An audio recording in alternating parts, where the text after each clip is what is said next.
I'm going to do that next. But I should wait, right? Mm-hmm.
Good afternoon, dear friends from online.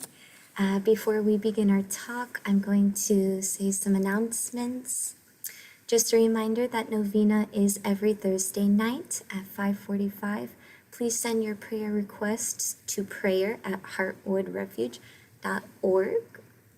And please share, like, and follow us on all our social media platforms to help spread the Dharma. And if you'd like to make any contributions, we accept dollar donations. You may do so through Amazon Smile by having Heartwood Refuge preferred charity and or getting things from our Amazon wish list. Another reminder that we have our final fun night Friday at 6 p.m. the 26th. And it's going to be an untalented show.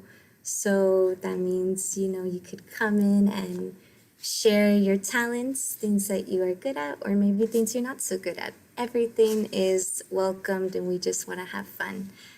It is free, but you do have to register at the Heartwood website under the retreat link to scroll down to find that, so that once you register, you'll get the link for that.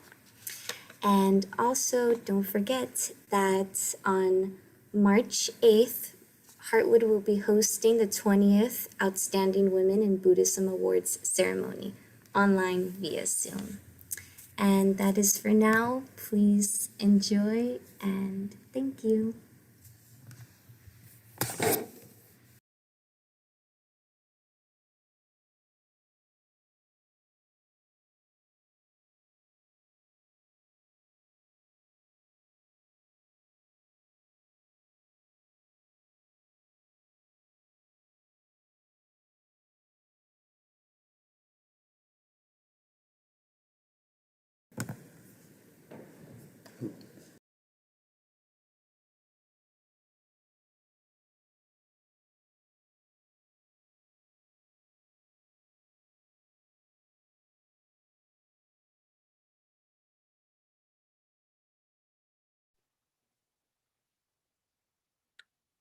Good afternoon, everyone.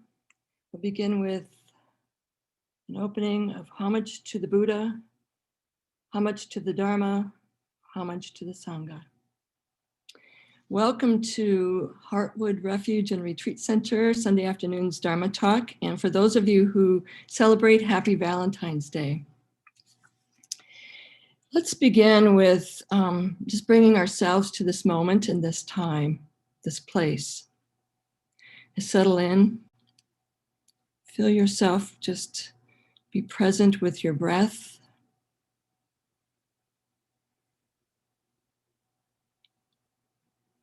Take a deep breath in and slowly and gently release it.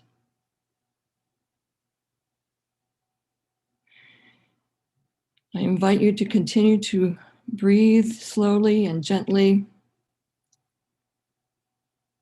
And let's see, what if we had the first time. We go back to the first time.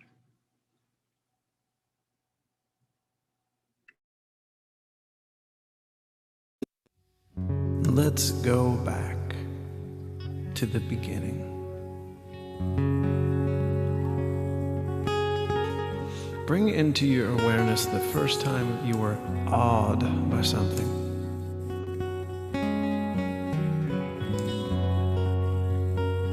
For me, it was the circus, 6 years old, walking out into the concourse, seeing for the first time elephants, tigers, twirling, twisting, flying people, the magic, the clowns, the smells, the sights, and the sounds, possibilities, unbound.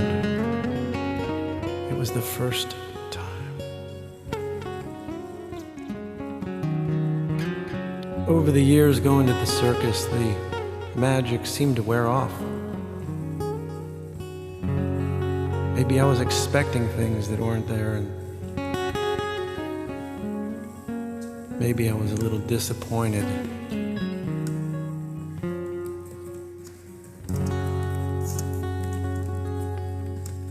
Doesn't the magic sort of wear off in life when we take things for granted? Someone once said, when you take things for granted, the things you were granted are taken. So go back to the first time you were awed. Breathe it in. That feeling of awesomeness, that feeling of awful, full of awe. What if we lived every moment as if it were the first breath, the first bite, the first sip, the first kiss, the first step, the first grip of the steering wheel, the first flock of birds sweeping overhead, the first touch of grass on your bare feet. Let's go back, the first. Let's go back. Let's go back to the beginning. The first. Let's go back. Let's go back. Let's go back to the first time. The first. Let's go back. Let's go back. Let's go back to the beginning. Let's go back. Let's go back. Let's go back to the first time. 1,000 cups of tea, but not like this one. 1,000 breaths we breathe, but not like this one. 1,000 suns will rise, but not like this one. 1,000 lullabies, but not like this one. Let's go back, let's go back, let's go back to the beginning. Let's go back, let's go back, let's go back to the first time. Let's go back, let's go back, let's go back to the beginning. Let's go back, let's go back, let's go back to the first time. 1,000 passing smiles, but not like this one. 1,000 starlit skies, but not like this one. 1,000 words to choose, but not like this one. 1,000 I love yous, but not like this one. Let's go back, let's go back, let's go back to the beginning.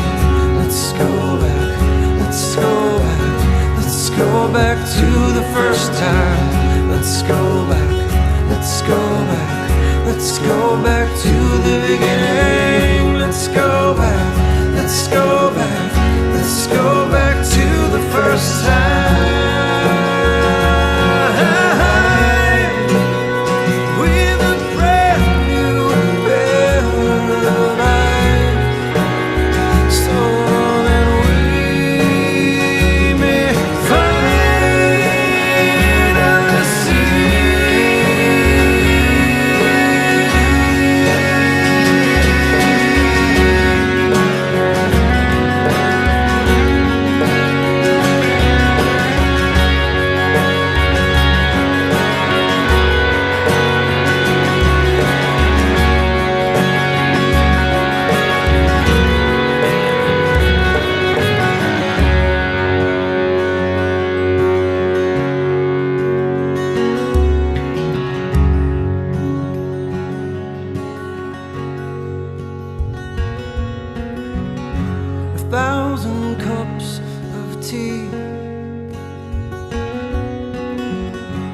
1,000 gifts received, 1,000 fields of green, 1,000 farewells we've grieved, 1,000 lives conceived, not like this one. 1,000 hands we'll hold, not like this one. 1,000 stories told, but not like this one. 1,000 beauties to behold, but not like this one. 1,000 hearts you'll know, but not like this one. Let's go back, let's go back, let's go back to the beginning.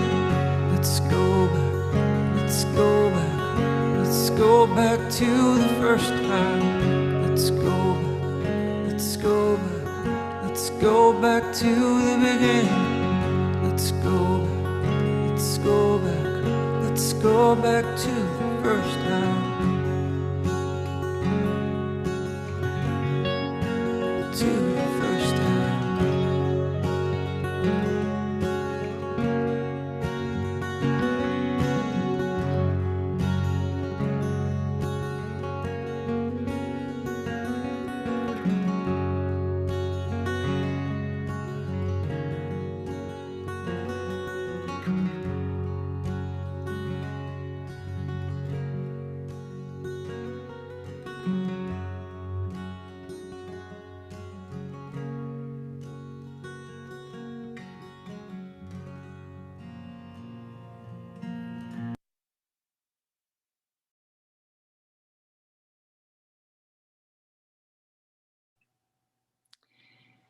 What if? What if we live our lives as if it were the first time? That was Bob Seema, and he and his wife were here, gosh, a year or two ago, and gave us a concert. And that was one of the songs he sang, and one that really settled deep in me about the first time and how we can get stuck on the first time. But his message, I believe, is about awareness of what it's like now, to bring that first time into the now. And he offers us to bring that awareness to that first time that we've experienced the breath, the taste, the sound, the touch. He asks us to bring that awareness to that very moment, just like that first time that we may have gone in to the circus, or we've had our first driving lesson, that feeling, that sense. He has a saying there, he heard a saying that said, things that we take for granted might be taken away if we don't really appreciate that moment. What if we live that first moment as if it's happening all the time, every moment, every bite, every sip, every step, every sight, those birds flying over, the touch, the warmth of the sun, that first time. Smell, touch, taste, hear, the first time. Let's go back. And I don't believe that the music, that the sound is, that the words are saying, let's stay back there. Let's bring it to this moment. And that it is about awareness. That first deep study I had in the Dharma was with the peacemaker precepts. And I share that study with Panyawati.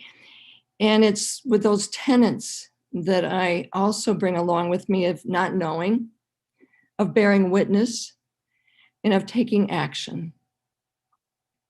Not knowing, it's a very, very difficult and challenging thing to do, but it's entering into a situation with a blank screen. as if it's the first time. Not attached to opinions or the situation for outcomes. Stepping in as if it's the first time. This means that we are totally open to the situation and that we are able to give deep listening to what is happening, to the person, to the place, not knowing. The next precept is bearing witness to the joy and suffering of the universe, bearing witness to ourselves first, and then to what we encounter. That we don't interpret the situation, that we sit in the unknowing and bearing witness, seeing what's there. And finally, the third tenet is taking action. It's just that, but not from a place of reaction, not from a place of impulsiveness, and not from a place of not knowing and bearing witness. And really the three tenets come together, and it's important to come from a place with those three of not knowing, bearing witness, and then taking action. We know that it's nearly impossible to predict what any action is at any given time. We don't know the moment we step through the door what we may or may not be encountering. And often, without pausing and really stepping in without not knowing, we believe, we anticipate. And when that happens, the intention is coming from not a place of not knowing, but it's coming from a place of worry, confusion, and probably and most likely fear. But to come with those three tenets means you're coming with an intention of caring action, of servicing yourself and servicing others. How? How do we get to or into a place of not knowing, of bearing witness, of not taking action without it being clean action? The Buddha speaks in this through mindfulness in this Satipatthana Sutta. Coming from a place of not knowing and bearing witness, he has given us an opportunity in the discourse on arousing our mind through contemplative and contemplation of the body, of feeling, consciousness, mental objects, and cultivation of mindfulness. Bhikkhu Bodhi has written and teaches us through this sutta, and our teachers, the Venerables Panyavati and Panyadipa, speak to this almost weekly about stopping and then stepping into each moment with awareness and bringing it into our ordinary lives. It really isn't about sitting on the cushion or studying or reading, but it's taking that awareness and bringing it into each moment.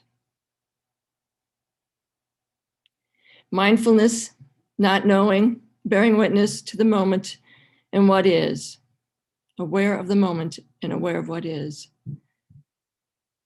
Well, almost anything that we can do is often through a dualistic thinking mind.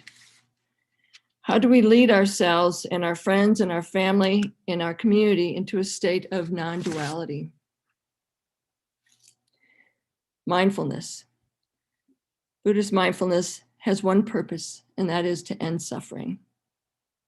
And applying mindfulness to our daily life is the fundamental Dharma teaching. The Buddha taught mental sufferings arise out of ignorance. And ignorance, meaning that our minds, our misunderstandings can often lead us into that suffering. We can learn the profound insights into all that he gave us, the Four Noble Truths, the 3 characteristics of existence, the 7 factors of awakening. We can learn all that. We can understand it. But to what end? The ultimate end is when we don't just study it, we don't just learn it, but that we walk it out in such a way that the very roots and desire can lead us away from aversion and delusion. One of the main tools the Buddha taught for developing awareness is what we've talked about earlier, which is awareness of the moment. To be fully awake, of stepping into the not knowing and bearing witness to what is. The Pali phrase for the Buddha mindfulness is samasati, wise mindfulness. Mindfulness supports the moment-to-moment intention to not cause harm, to be kind. And although I know that most of us say, well, of course, I want to be kind. I want to be aware and not cause harm. But without that mindfulness and awareness of what is, we're likely to step in and to step on toes and to say things that are hurtful, non-intended. The Buddha instructed us through the 4 Noble Truths in applying mindfulness to our lives through wise speech, wise action, and wise livelihood. 3 of those that we experience every day. In considering once again the Satipatthana Sutta, the Buddha refers to wrong mindfulness there. We can be mindful, but wrong mindfulness, what does that look like? So I worked in the schools, and I would often see children know another kid in their area or in their classroom. And they knew that student or that child or that friend, they knew them really well, or maybe not so well. But wrong mindfulness for them would be to be a bully, knowing that their weaknesses would be upsetting if I pushed that button, if I pushed them. And so we can take that mindfulness, that awareness, and say, oh, I know that weakness. I know that challenge for that person, and I'm going to take that and use that to my benefit. Wrong mindfulness. I know that if I say or do something that will hurt that person, or maybe I don't even realize it will hurt that person, but I know that that would be true for them, I can make that to my benefit. We know that that occurs on a regular and daily basis. We can be mindful, and we can use that without using those moments of understanding right action, right speech, right livelihood. Mindfulness is used throughout our world now, and we know that it can offer stress reduction. It can offer us ways of engaging in the world.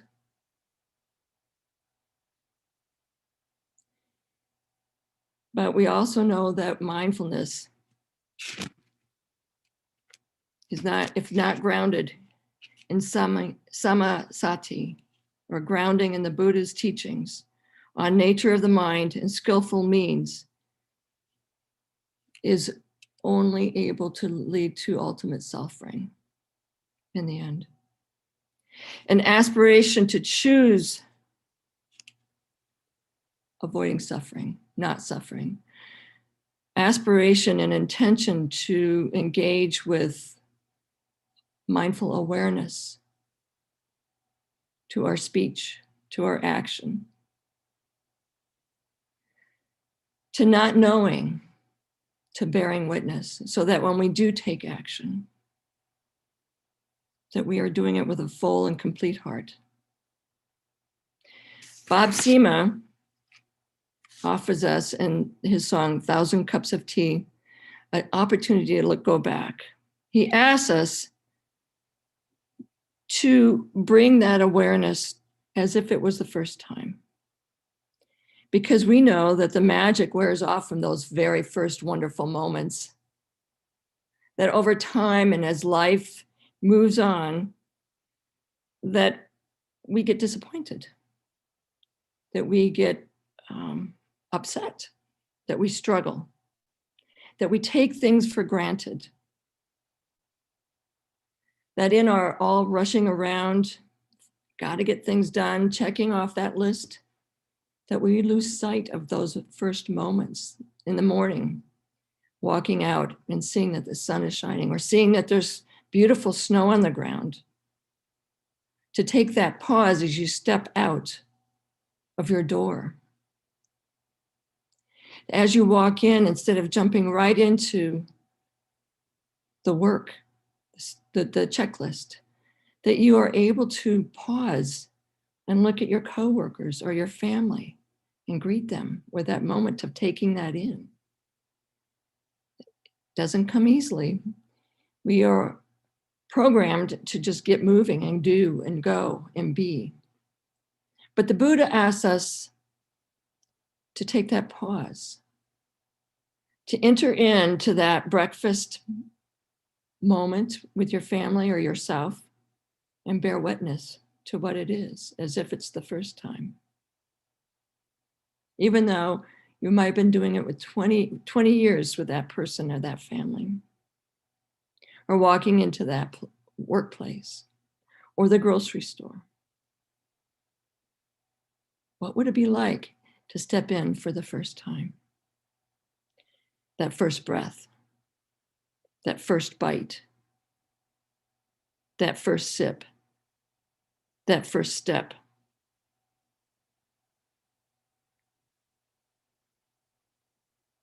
Go back to how you started your day today. Go back to that moment that you first opened your eyes. Hadn't even gotten out of bed in the morning. That first moment. What did your mind say? And I invite you to consider, what did your heart say? Let's go back to the smell, the touch, the taste, and the sound. Let's go back to what the Buddha says. Let's go back.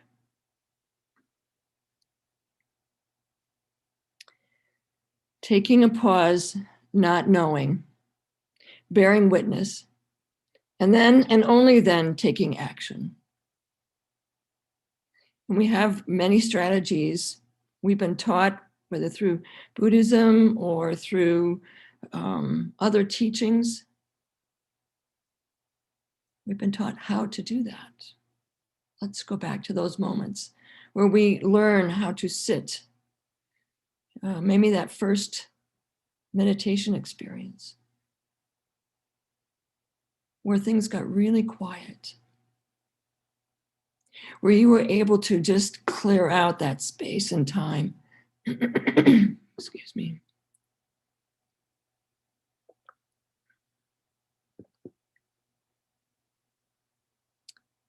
Taking that pause.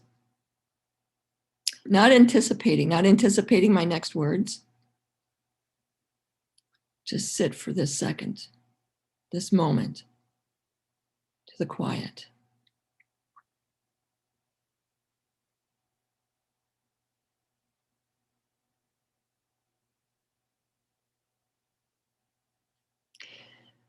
What did you notice? What did you hear? What kind of mind streams are happening? Or were you able to just bring it down? Were you able to just be with yourself? And as we've always said, any of those times that we've been able to sit and just be quiet whether it's a 1 hour meditation, a 20-minute meditation, a 2-minute meditation. That's, as we've always said, builds muscle. So that when you do get up and you walk out that door and you step into the next thing, it comes with you, that you're aware of it, that awareness. Taking the pause into the not knowing what you'll find in the next moment. Imagine that.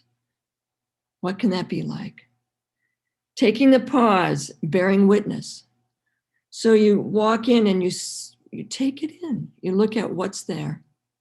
You check in with yourself. You're bearing witness with yourself. And then you're seeing what's in front of you. Not knowing, bearing witness. Not anticipating what someone's going to say.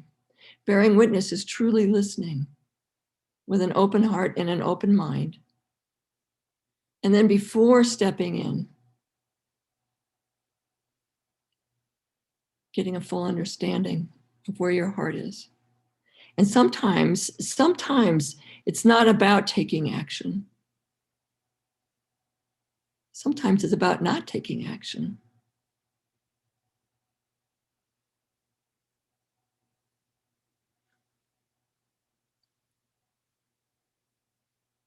It's important to understand that for yourself. What does it look like, sound like for you when you're in your everyday movements, your space and time? How do you run your day? How do you bound out of bed? Or do you take a moment to be with yourself and waking to that first few moments? How do you step into where you go from there? Your routine. Can it be the first time? Can you back up, roll it up, and step into it again and say, let's do this differently the first time?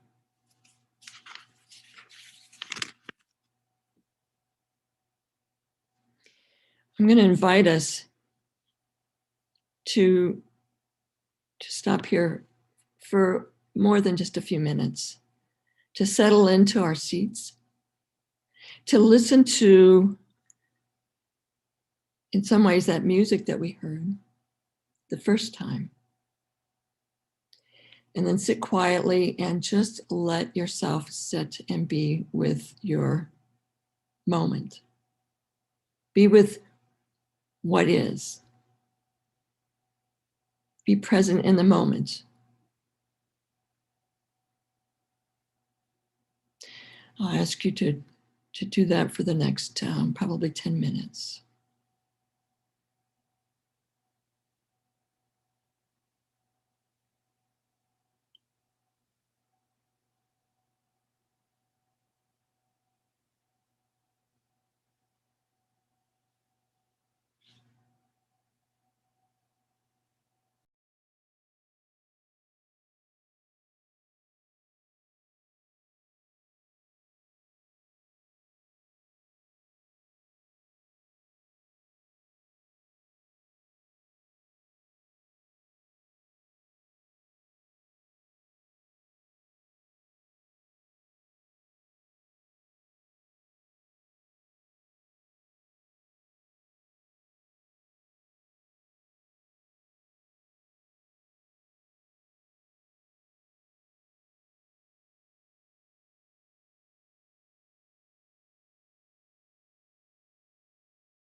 I invite you to begin your day by opening your eyes and ears.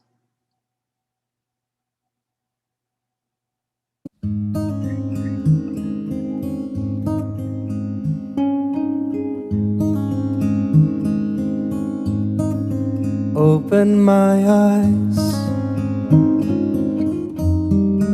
let in the light again. Open my eyes, let in the light again. Open my eyes, fill them with joy again. Open my eyes, fill them with joy again. Heal my heart, let me begin again. Heal my heart, let me begin again. Open my eyes, open my eyes again. Open my eyes, open my eyes.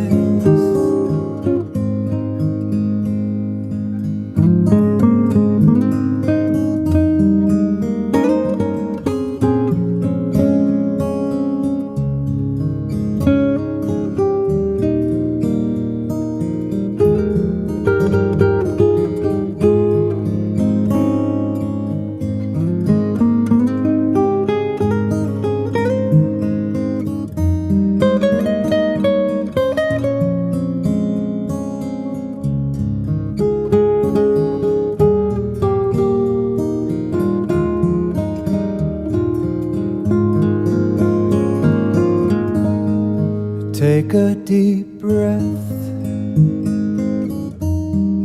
breathe in the strength again.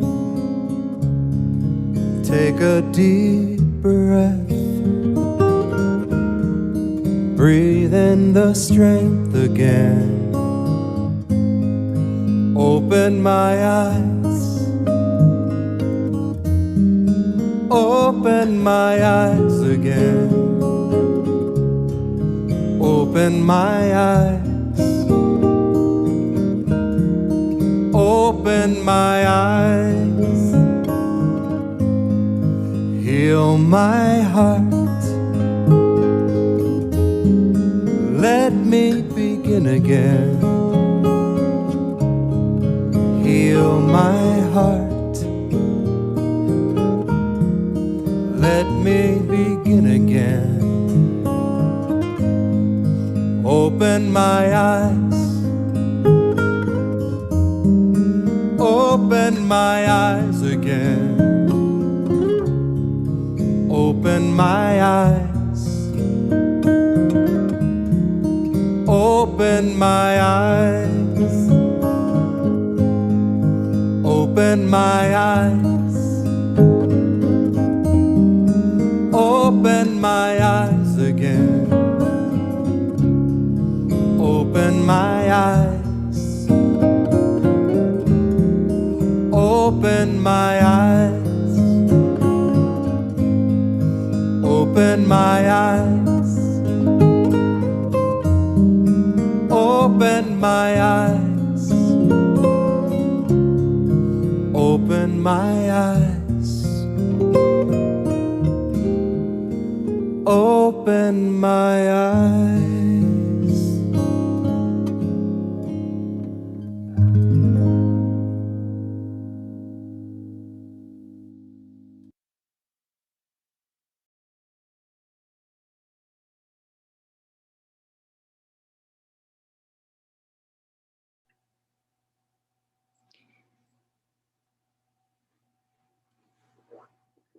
It's been over a year that we've been asked to shut down. It's been over a year that we've had to live with wearing masks, coverings, of fearing getting sick or watching others getting sick, of some of the reactions to others, to a number of things that have come up during this time, not just around the virus, but around other social issues. We've lived through an election, and we've lived through all the noise that came from that. And we've carried ourselves in a way that probably has kept us from being open. And so today, I've asked you, through the words of the Buddha, through the music, to go back to what we remember, to what we have been taught, what we've studied, what we've read, what we've heard through the countless hours of listening to our beloved venerables and other teachings. Let's go back to come forward with those things that bring our awareness to the front. Let's stay aware of the things that we must do to keep each other safe. But let's take care of that noise and put it aside so that we can be aware of what is, mindful of the moment. Bob Sima asked us to remember, taste, touch, sound, smell. Remember that first moment. And maybe it was just yesterday when you had that wonderful fragrant meal, or when you felt the sun on your face, or when you heard the joy of laughter with people playing in the snow. Remember that. Carry that essence with you.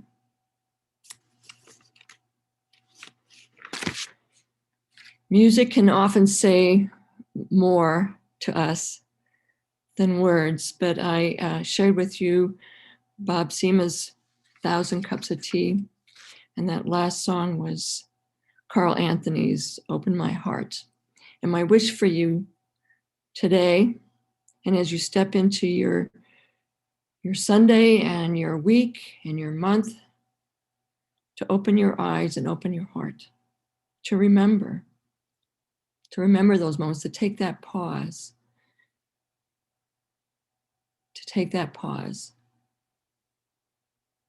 to be mindful of the moment and aware of what is, to allow yourself to not know, to be aware of bearing witness, to allow yourself that moment to bear witness. And then with really thoughtful action, take that step. With the question that we often see, I certainly have it on my car, a bumper sticker, whatever you do, is it necessary? Is it truthful? And is it kind? And if you stop and pause and take that moment to bear witness, then maybe, just maybe, you don't need to take action, or at least not yet. Thank you for coming and visiting with us here at Heartwood. I'm so grateful for you, for all that is. May you be filled with loving kindness. May you be peaceful and at ease. May you be healthy and strong. May you carry an awareness of each moment, every day, with open eyes and open heart.